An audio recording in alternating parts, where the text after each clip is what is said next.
Hi, I'm Mr. Wright. I also wanted to talk about the lyrical exercises that you can do to help with this etude. First off, starting with your B-flat major scale is going to be one of the best things you can do. For example, using the lyrical etude exercises, I'm going to play number 1 for you. Focus on having a clear, beautiful sound throughout all the different registers, and let the air flow as it's going higher.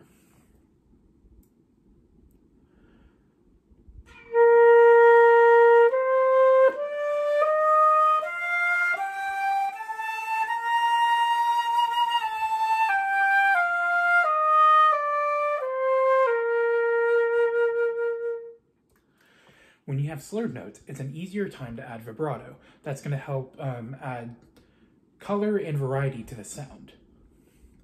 Next, let's take a look at the rhythms. So starting from 2 to 15. These are the different rhythms that you're going to be encountering in the entire etude. So it's important to be very familiar with these. Next, let's take a look at the rhythm section, which is measures 2 through 15. I'm going to play with you, and let's just clap this. So 1, 2, ready, go. 1, 1, 2, 3, 4, and 1, and 2, and 3, and 4, and 1, and 2, and 3. 1, 2, 3, and 4, and 1, 2, and 3, and 1, take that 2, 1, take that 2, 4, and 1, take that 2, 3, take that 4, 1, take that 2, take 3, 1, take that 2, and 3, and 4, and 1, and 2, and 3, take that 4, 1, take that 2, and 4, and 1, take that 2, and 3, take that 4, take that. Very nice. So being really comfortable with these rhythms and being able to count them without trying too hard to think about what the counts are is going to make it really easy for you to add these and incorporate them into the etude. So I would spend some time getting really comfortable with these. Next, let's take a look at the pattern section. So these are from measures 16 to 34. Here, I would pay attention to how these different notes interact. Again, they're very connected, and they're really easy to get these intervals if you think about not a lot of movement here in the lips. Think about letting the air do all the work. For example, let's take a look at 16.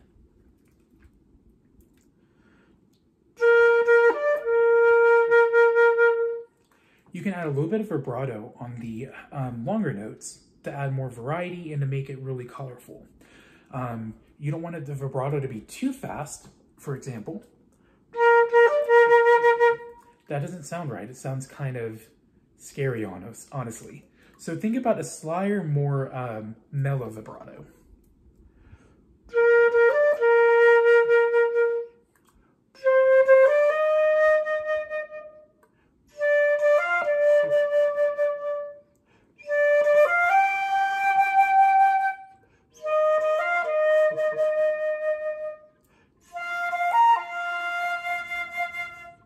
Starting at 25, we start getting larger intervals. So that F to B flat is going to be a harder interval. Think about letting the bottom lip do the work there and saying the word Sue.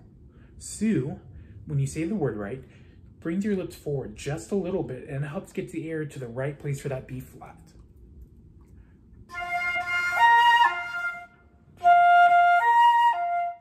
It's not a big movement, but it's very subtle, and it's going to help get that to the right place for the B flat.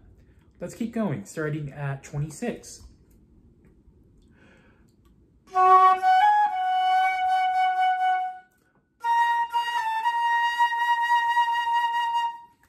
Very nice. And again, I don't know if you could tell, but when we got higher, we had to adjust the vibrato even more.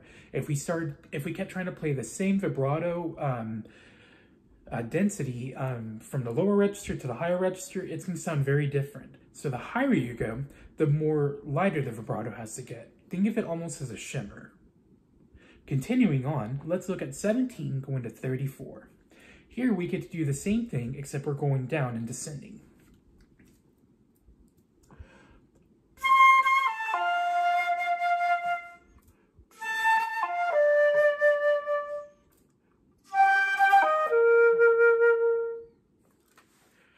On 17 to 30, and what I did also on the earlier passages, I started tapering the half note.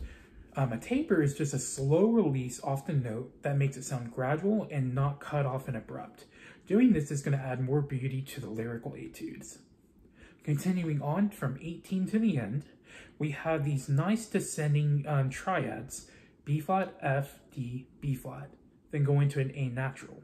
So let's start at 18, and again, focus on keeping the lips not working too hard and letting the air do all the work.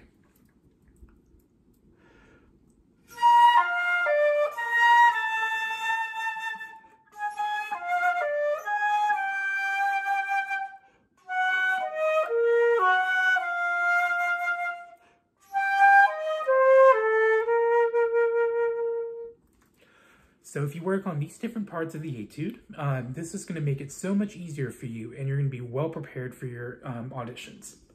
If you have any questions, feel free to let me know. You can send me an email, or if you'd like to sign up for private lessons, you can sign up on my website. All of my contact information is on the White Settlement ISD band page, so feel free to look me up. Thank you. Have a good day.